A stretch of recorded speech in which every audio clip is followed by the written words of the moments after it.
அன்பார்ந்த நண்பர்களுக்கு வணக்கம். இன்னைக்கு முதல் நாள் கிரிக்கெட் பயிற்சிக்கு செல்ல போகிறோம். இன்னைக்கு தேதி 26. ஏன்டா அதை சொல்கிறேன்னு கேட்டிங்கன்னா, என்னோட ஜெர்சி நம்பர் 26 தான். நல்ல பொருத்தத்தோட சாமிக்கு ஒரு வேண்டுதலை போட்டுட்டு பஸ்ஸில் ஏறியாச்சு. இந்த வீடியோ 26ஆம் தேதி எடுத்தாலும் இப்போ தான் எடிட் பண்ணுறதுக்கு டைம் கிடச்சிது. கிரவுண்டுக்கு உள்ளே போனப்போ லைட்டாக ஒரு குளிர் காற்றோட ஒரு ஃபீலு, அந்த சந்தோஷத்தோட நெட்டில் விளையாடுறத வேடிக்கை பார்த்துட்டு இருந்தேன். கோச்சு பேடை பண்ணிட்டு வான்னு சொன்னார். உண்மையை சொல்ல போனால் இப்போ தான் நான் பேடு ஹெல்மெட்லாம் போட்டு விளையாட போகிறேன்.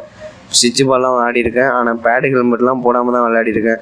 அதெல்லாம் பார்த்துக்கலான்னு எனக்குள்ளே சொல்லிவிட்டு, இந்த ரூட்டில் பஸ்ஸெலாம் அவ்வளோ இருக்காது, அதனால் கார்லேயே லிஃப்ட் கேட்டு ஏறியாச்சு.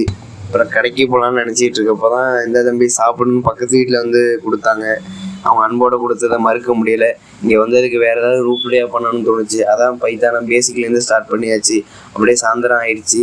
பயிற்சி கொடுத்துட்டு கிளம்பிட்டேன். உங்களோட கருத்து இருந்தால் எதாவது இருந்தால் சொல்லிட்டு போங்க. அப்புறம் பவுலிங் போட்டப்போ கை ஒழுங்காக வராமல் லைனை பிடிக்க முடியலை. கொஞ்சம் வருத்தத்தோடு கிளம்பியாச்சு. போயிட்டுருக்கப்போ சின்ன வயசில் ஞாபகம்லாம் வந்துச்சு. ஏன்னு கேட்டிங்கன்னா, அந்த நிலா கூடவே வருதில்ல, அதனால தான். அப்புறம் நைட்டுக்கு பண்ணை சாப்பிட்டுட்டு இன்றைவே உங்களை அன்புடன் முடித்துக் கொள்கிறேன்.